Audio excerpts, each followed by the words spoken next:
বসো তো, সবাই সাইলেন্ট হয়ে বসো, নড়াচড়া করবে না, সবাই বসো, কথা বলবে না। বিশ্বে যাহা কিছু মহান সৃষ্টি চির কল্যাণকর, অর্ধেক তার গড়িয়াছে নারী, অর্ধেক তার নর। এখন বক্তব্য রাখছেন আজকের অনুষ্ঠানে প্রধান অতিথি জনাব শরীফুল হক, সুযোগ্য জেলা প্রশাসক, টাঙ্গাইল। সম্মানিত সুধী, অত্র স্কুলের সম্মানিত শিক্ষকবৃন্দ এবং আমার প্রিয় শিক্ষার্থীবৃন্দ, আসসালামু আলাইকুম। আমি ভীষণ আনন্দিত আজকে তোমাদের মাঝখানে আসতে পেরে। অনেক দিন ধরে ভাবছিলাম আমি একটু তোমাদের সাথে সময় কাটাবো। আমার স্কুলের মেয়েরা এক একটা ফুলের মতো সুন্দর। আমার মনে হচ্ছে আমি একটা ফুলের বাগানে বসে আছি। আমি প্রতিদিন তোমাদের অ্যাসেম্বলি শুনি সকালে ঘুম থেকে উঠে, কারণ তোমাদের স্কুল থেকে আমার বাসাটা খুব কাছে। তোমরা পিটি করছো, তোমরা শপথ করছো, জাতীয় সঙ্গীত গাইছো, আমার স্কুল জীবনের কথা মনে পড়ে যায়। আজকে তোমাদেরকে খুব ছোট্ট দুটো শপথ আমি করাতে চাই, তোমরা আমার সাথে সাথে বলবে।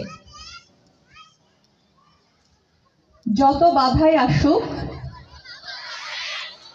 আমরা পড়াশোনা শেষ করব। অনেক ধন্যবাদ। তোমাদের প্রতি আমার একটাই চাওয়া থাকবে, সেটি হলো জীবনে অনেক ধরনের বাধা আসে, বিঘ্ন আসে। যত বাধা বিঘ্নই আসুক লেখাপড়াটা শেষ করতে হবে। তোমরা যদি মনে করো যে এমন কোনো বাধা আসছে তোমরা আর পেরে উঠছো না, তোমাদের জেলা প্রশাসক তোমাদের পাশে আছে। তোমরা আমার কাছে চলে আসবে, একদম সোজা আমার অফিসে চলে আসবে। কারো যদি খুব সংকোচ হয়, খুব লজ্জা লাগে আসতে, সে আমাকে চিঠি লিখতে পারে। আমার চিঠি লেখার ঠিকানা খুব সহজ, জেলা প্রশাসক, টাঙ্গাইল।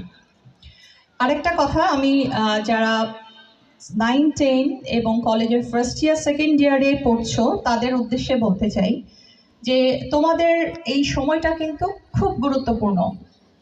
যারা কলেজে উঠেছো তারা হয়তো মনে হয় যে স্কুলের চেয়ে আরেকটু স্বাধীন, কিন্তু এই স্বাধীনতার পাশাপাশি কিন্তু এই সময়টা শিক্ষা জীবনের জন্য খুব গুরুত্বপূর্ণ।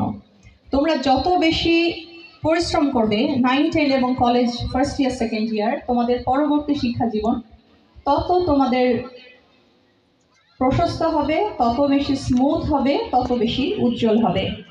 তো তোমরা লেখাপড়ার পাশাপাশি বিভিন্ন সাংস্কৃতিক কর্মকাণ্ডে নিজেদেরকে ব্যাপৃত রাখবে, খেলাধুলায় অংশ নিবে এবং সর্বোপরি তোমরা নিজেকে ভালোবাসবে, দেশকে ভালোবাসবে, প্রত্যেকে নিজের পায়ে শক্তভাবে দাঁড়াবে। এই প্রত্যাশা রেখে আজকের এই সাংস্কৃতিক প্রতিযোগিতা এবং নবীন বরণের শুভ উদ্বোধন ঘোষণা করছি।